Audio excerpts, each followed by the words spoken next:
इसमें तो लगातार कार्रवाई कर ही रहे हैं। तो इसमें है ना 3 लेवल पे हम काम करते हैं।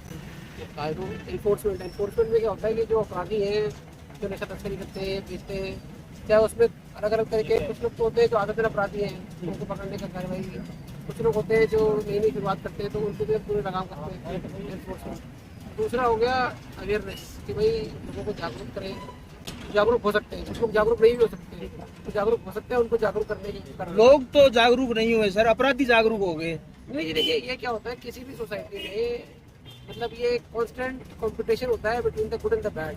तो जैसे अगर अपन कुछ कार्रवाई करते हैं, उस हिसाब से जो गलत करने वाले होते हैं, कुछ लोगों का मन में तो भय हो जाता है, और कुछ लोग अपना तरीका बदलने का प्रयास करते हैं। ये किसी भी सोसाइटी में, किसी भी जगह, ऐसा नहीं है कि कोई भट्टू में या कोई फतेहाबाद में या कोई हरियाणा में अलग नहीं, आपके आने के बाद सर जगह छोड़ गए। नहीं, जब कहीं भी रेड पड़ती है तो वो मिलता ही नहीं कुछ वहाँ। नहीं, लेकिन फिर भी हमारा पूरा प्रयास रहता है। और तीसरा हो गया ट्रीटमेंट। तो ट्रीटमेंट में क्या है जी कि जिन लोगों के पास में संसाधन नहीं है, उनके सफर नहीं है, उनको दवाई दिलवाने का काम हो गया, या अपने नशा मुक्ति केंद्र में एडमिट कराने का काम हो गया। 3 लेवल पे हम कार्रवाई कर रहे हैं और आगे भी करते रहेंगे। सर एक डिजिटल अरेस्ट के बारे में बात करते हैं।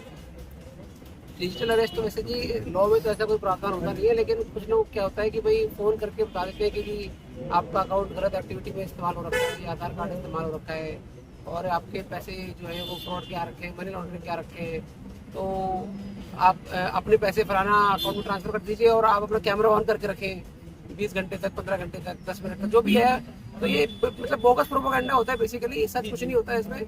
और मैक्सिमम लोग तो इसके बारे में जानते हैं कि ये झूठ है, लेकिन फिर भी कभी कभार कुछ लोग उसमें पड़ जाते हैं। अगर किसी के साथ ऐसे कोई घटना हो जाती है, पहली बात तो मानना ही नहीं चाहिए, सब चीज़ों के बारे में ब्लॉक कर दें।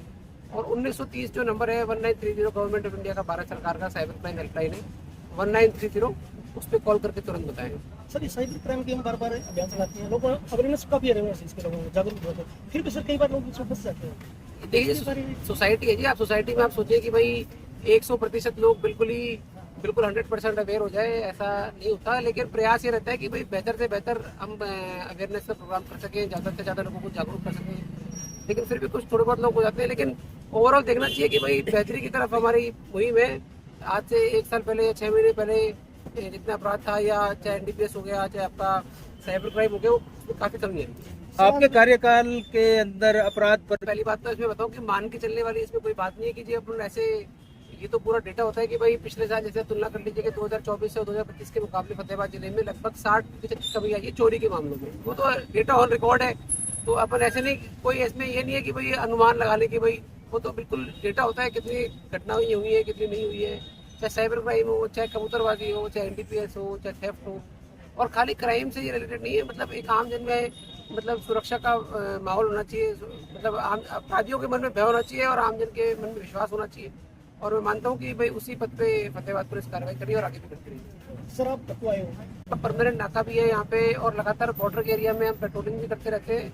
और जो बॉर्डर के उस तरफ जो राजस्थान का एरिया है, वहाँ पर भी जो अधिकारियों से हमारा लगातार संपर्क रहता है कि मान लीजिए कोई अपराधी है जो यहाँ से अपराध करके वहाँ चले गए या वहाँ से यहाँ पर आ गए, तो हम टाइप हमेशा रखते हैं, कोऑर्डिनेशन रखते हैं कि भाई उनको हम जल्दी जल्दी पकड़ सके, और जो भी मतलब मदद चाहिए उनको देते भी हैं और उनसे मदद लेते हैं। हाँ जी, इसमें लोगों से मिलने का मौका मिलता है। कई बार क्या होता है कि जो गश्त वगैरह होती है वो गाड़ियों में ही जनरली रह जाती है, लोग देखते हैं कि भाई पुलिस की गाड़ी जा रही है, लेकिन आप देखेंगे शुरुआत से जब तक मतलब गाड़ी वगैरह जब नहीं थी तो लोग पुलिस पैदल गश्ती करती थी, आज से 100 साल पहले या 200 साल पहले, तो लोगों को जानने का मौका मिलता था, तो उसी पद्धति पे हम कार्रवाई करते हैं और आगे भी करेंगे।